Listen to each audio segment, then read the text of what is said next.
existem escolas onde a arte de manusear o cristal é transmitida. Colocar a mão na massa é o que faz os aprendizes de mestres cristaleiros aprenderem a profissão. O conhecimento é transmitido por meio dos ensinamentos dos mais antigos e também da observação atenta de quem está começando. Entramos aqui sem saber de nada e de repente a gente foi gostando do serviço e estou até hoje aí, trabalhando, fazendo as coisas bonitas, né? A fábrica é uma escola mesmo, o senhor começou desde carregador e passou por todos os passos. Isso aí vem do interesse de cada um. Isso aí não existe curso, não existe nada que torne a pessoa profissional nisso. Isso vem do desejo da pessoa, do interesse da pessoa de ficar e de aprender e de crescer dentro da empresa. E gostar, logicamente, do que faz. O trabalho realizado por esses artesãos em Blumenau ainda resiste ao tempo. Em outros países, a forma artesanal de produção do cristal foi substituída pelas máquinas. Essa transformação remonta à Revolução Industrial, responsável pela introdução da máquina motriz no processo fabril, ou seja, o trabalho deixou de ser manual e passou a ser automatizado. O que isso fez? Fez com que os produtos chegassem em todos os lugares do mundo por um preço mais barato. Nesse aspecto, democratizou o acesso das pessoas aos produtos. Por outro lado, a grande crítica à maquinofatura foi feita por Charles Chaplin, no filme Os Tempos Modernos. É seguramente uma crítica demolidora. Por quê? Porque o trabalhador faz exatamente sempre o mesmo trabalho, o mesmo movimento. Esse trabalhador, além de ter um problema muito sério, porque vai fazer o mesmo movimento, ele não vai se sentir responsável pelo produto final. Ele vai fazer apenas uma parte da peça, não vai fazer a peça toda.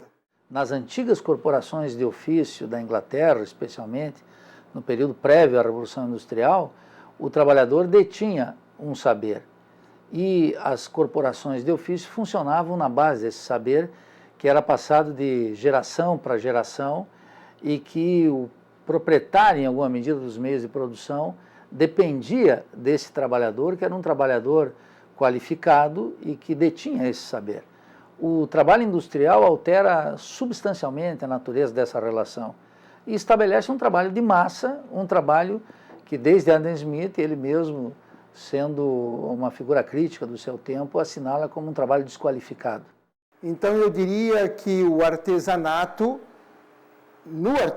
está a alma do trabalhador, porque ali ele põe a sua força de trabalho, a sua criatividade, a sua história e todo, principalmente, aquilo que ele quer pôr naquele objeto. Faço cada peça como se eu fosse comprar, então eu entendo que eu tenho amor por essa profissão. E eu acho muito bonito, porque é uma peça, né, que é artesanal, né, tudo feito à mão, nosso processo é todo manuseado à mão, né, e eu pretendo continuar, né, a luta, né. O artesão, ele domina quase todo o processo produtivo e ele demora um tempo para se apropriar desse saber, que é indispensável para a confecção da mercadoria. Algo que o trabalhador massivo, já fruto da indústria, seja têxtil ou a metalurgia, já perdeu há muito tempo. Ele se percebe como parte de uma engrenagem, não vê o fruto completo e acabado do seu trabalho, e isso constitui um grande contraste com o trabalhador artesanal. De tal maneira que é possível verificar que, a despeito da exploração econômica, o trabalho artesanato ainda possa ser motivo de orgulho para o trabalhador. Eu adoro esse serviço aqui. É uma coisa muito gratificante ser lapidador. O artesão da fábrica de cristal, quando vê o seu produto na vitrine, o que ele diz? Eu fiz esse produto.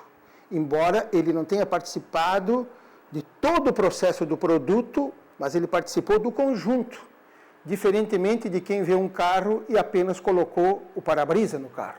Como é que é ver, depois de pronto, assim, olhar na prateleira das lojas e saber que foi o senhor que fez?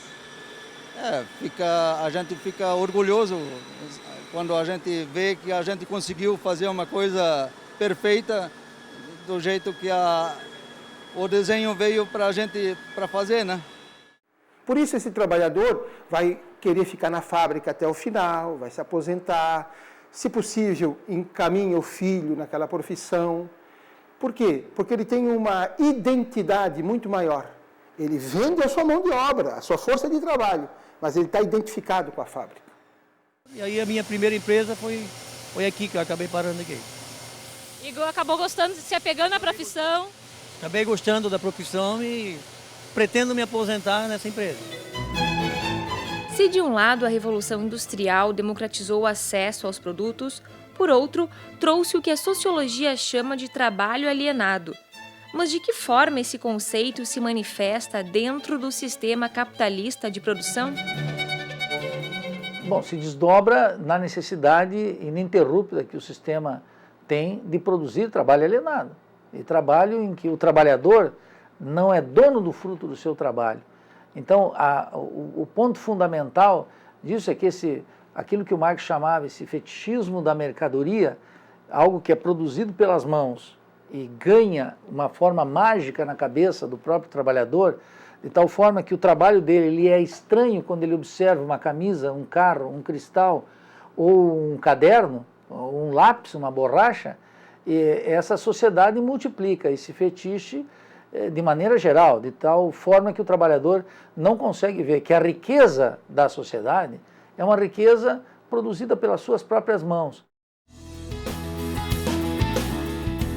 O aumento da produtividade decorrente da automação industrial não trouxe até o momento benefícios para os trabalhadores, que reivindicam, por exemplo, a redução da jornada de trabalho.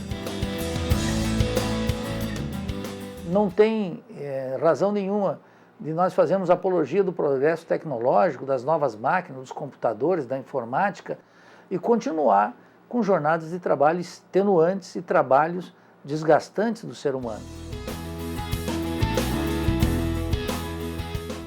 A única forma de justificar o desenvolvimento tecnológico seria precisamente se o homem pudesse voltar a ter o fruto do seu trabalho para ele próprio e reduzir o tempo necessário para ele produzir os bens para ele e para a sua comunidade necessários à sobrevivência da espécie humana.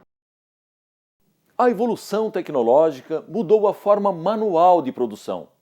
O trabalho artesanal tornou-se pouco competitivo, pois além de não conseguir atender à crescente demanda do mercado, o custo de produção acaba sendo elevado.